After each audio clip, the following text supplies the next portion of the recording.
In this series, we'll be discussing about issues around the world, particularly on the impact on Australia. Why though? Well, we want to make you sound intelligent, like really intelligent. And this is going to help you with your persuasive writing pieces in English as well. Plus, you need to know what's going on in the world. Make sure you're sitting back, you have a drink in your hand, and let's just hang out. So, let's get right into it. Hey SACfam, welcome back to another video of What's Going On. Now, this week's video, we're going to talk about Halloween. Now, some of us may not know the origins of Halloween, so to just break it down for you guys, it was a European tradition. They represent it with death, pretty much. I know, a bit morbid, but they represent it with how the barrier between life and death was kind of blurred. And in most cases, we don't really see it that way. We don't really know about that origin. We just see it as a celebration. But going on from that, trick-or-treating is very big with Halloween, right? And the origins of this actually don't come from European culture. So it's not supposed to be part of Halloween then? No, not necessarily.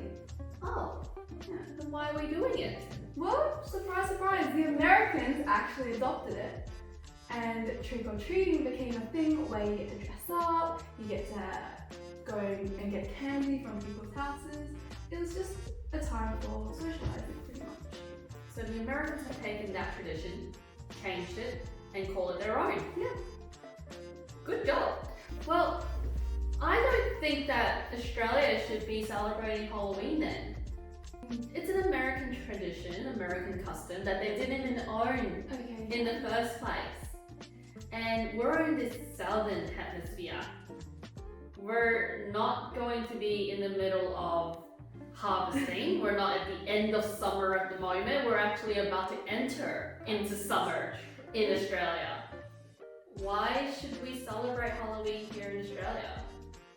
You've got a good point. I mean, it's not really Australian of us to really go trick-or-treating, really dress up. I mean, how many houses do you really see that has like decorations on it? But it's been a tradition for so many years. So why now stop it? So that we can start marking change. There is only change when you start today. If you were to start later and say, look, I can change later, I can push it a little bit further back, then change is never going to happen. It's only for one night, right? We can always change the day after. It's just one night for us to just hang out with our friends or just hang out with the family, just have a good time.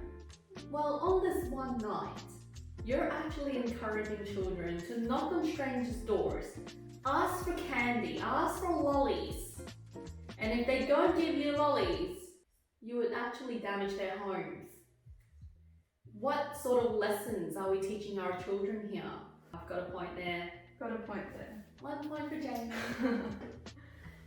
But here's the thing. When we consume food, we eat it in moderation. So when we eat lollies, we would also do the same. I mean, it's not like we're going out here and just at the end of the night, we're going to keep all this candy to ourselves. Maybe some people might, but not everyone's going to do that. I just feel that children collecting all of this lollies and candy, it kind of gives them this habit, or it kind of gives them the green light of telling them it's okay to accumulate all these lollies. And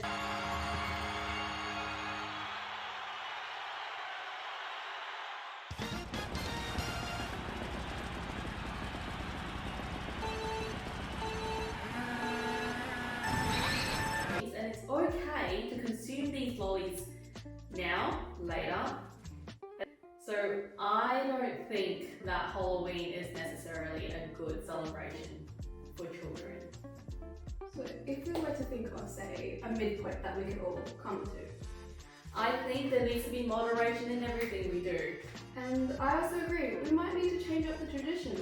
It's not necessarily something that is Australian, but we could still have maybe dressing up. I feel like that's still a good thing to do. I think that sparks a lot of creativity. Yeah. I do think that it's pretty fun to be dressing up. I mean, look at us, we have previously dressed up. In our previous years here at SAC Tutoring, we encourage our students to dress up and our teachers to dress up too. It's all part of the fun celebration. But knocking on people's houses and asking for candy, Got a point. maybe that needs to change. Maybe. But if you want to look at it from another point of view, it's good for celebration purposes so that you can see if that person's generous to give you lollies. And when you grow up, you will have to give someone else lollies. Yeah. It's a give and take. It's kind of all about learning about generosity as well. Next thing is, after collecting all of those lollies, share them. Sharing. That's the fun part, right? Getting home, counting your lollies, divide them, share them. That's where maths comes in, kids. Kids who say, why do I have to learn division at school? Here's the reason why. Here's You need why. to divide. Because what if you have friends who maybe won't have the same amount as you do? It's always good to share. Add it up, divide amongst you guys. Math lesson for you right there. Until next time, that's it for today. Stay safe, have fun. Bye. Bye! Thank you guys for watching. Click here to subscribe. Click here to watch our previous video. And click here for more similar videos. And until next time, Bye, SACfam!